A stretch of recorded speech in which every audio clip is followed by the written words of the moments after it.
Hey guys, this is Comic Uno, and today I'm doing a review for Daredevil Season 1. So I just filmed the Daredevil Media Madness, so if you want to go check that out, it's a whole podcast dedicated to Daredevil, or at least the whole episode podcast dedicated to Daredevil, and that's on Comic Frontline, so be sure to check that out. So I have all these Daredevil thoughts in my mind. So I just want to do a quick review, a season review of Daredevil, giving my thoughts. I did a first episode review, and I really liked the first episode. So I was like, you know what, I'm not going to do this episode by episode. I think that's a bit hard, and this show is a binge show. So I'm not going to review it episode by episode, because people are not really watching it, every week, kind of like Arrow. Arrow is every week. So I decided to do a season review, and I like that I also did the episode 1 review to kind of see the difference. But, what is this show about? It's about this blind guy named Matt Murdock, who, also so happens to have, I would call it like a sixth sense, where he is able to use this power to see in a different type of way. And this is his journey of becoming Daredevil. Some characters we get to see here, Night Nurse, kinda, Claire. We get to see Karen, which is actually a previous girlfriend of Matt in the comics. Foggy, Matt's best friend. And we get to see Kingpin as the major villain. And one thing I really enjoyed about this show was probably Kingpin. I'm not a huge fan of villains itself. I've never said, oh, well, this is my favorite all-time villain, because I'm just not a big fan. I do think the villain is obviously important, or else there would be no hero story, but I never grow close to, like, oh my god, Malcolm Merlin's my favorite character on Arrow. I wouldn't say that, because I just don't feel attached to villains as much. But Kingpin coming a bit close to my favorite character on the show. I thought the acting was great by him. His origin story was wonderful. And what I like is the comparison of this guy who's supposed to be very strong, and then seeing his lighter tones and seeing him, how he treats Vanessa. I really like that. Comparing to, how his father treats women. You see him become this soft-spoken person until he gets really angry and wants to kill people.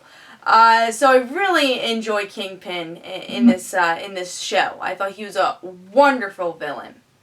Matt himself was great, and I was surprised by that, because, first of all, the tone of this show is so dark, and I was like, I don't know how I'm going to feel. Not a big, gritty type fan, and not a fan of just dark shows, and, I like some heart to a show, and I do think Foggy used that heart to the show. Some comedic relief that I think is needed, even though I don't know if he landed all his lines for the comedic relief. But, there's definitely tones to the show that's not just dark and everyone's, crying all the time. It's not just that. There's many layers, even though, the top layers is dark, very grim show, but there's so many other layers to the show, which I think kind of makes this show kind of better than Gotham, which I've only seen the first episode of Gotham, so I can't really say that, but from what I've seen of Gotham, it's like kind of similar in tone, but like Daredevil does it right. So yeah, I really enjoyed the tone of this show, and Matt himself, and how he grows as a character, and I also liked his costume in the end, because I didn't know if I was gonna like it, because the picture's like, oh, it looks really bulky, and then like in the show it looked really good. Claire also was a surprise character. I didn't expect to like her, but I thought she was a good introductory character to learning more about Matt. In his backstory, so I thought Claire finding out so early was a good plan. I liked that, and I thought she was a good character. Karen was the character I wanted to like, but didn't really like until the end, and I don't know if we get a lot of resolution with Karen in the end, because there's still this mysterious backstory, and for me, I'm not as familiar with Daredevil. I've only read Mark Waid's run, so I'm not as familiar with Karen's character, but I hear, she has a very dark past, and they make references to it throughout the show.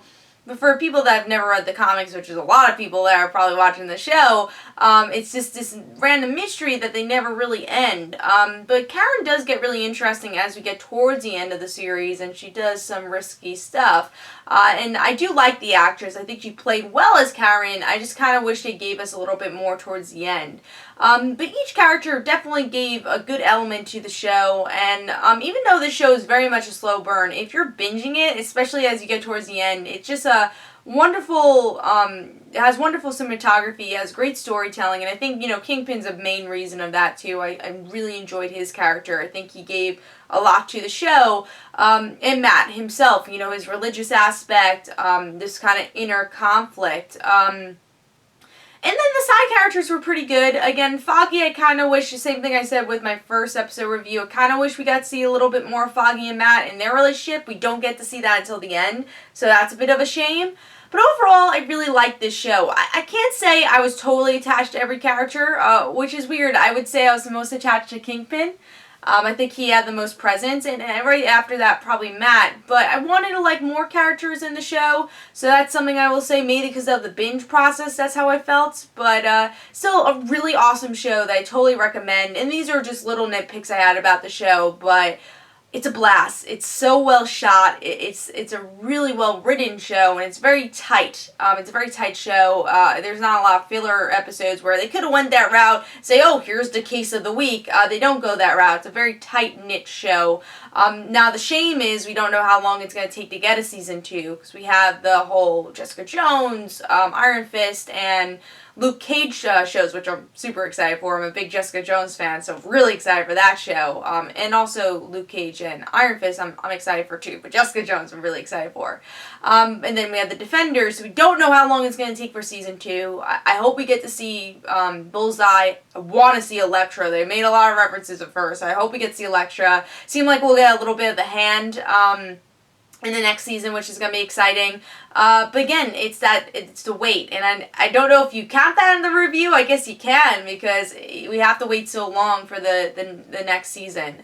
If we get a next season, which I'm sure we will. But it's going to take a while, and that's a shame. So overall, I gave Daredevil 4.4 stars. I really enjoyed the show, and I totally recommend it. So hope you guys enjoyed. This is Comic Uno. Don't forget to follow me on Twitter. Don't forget to like my Facebook page. Also, in the description below, there's links from my comic book, Like Father Like Daughter. And don't forget to like the Facebook page of Like Father Like Daughter.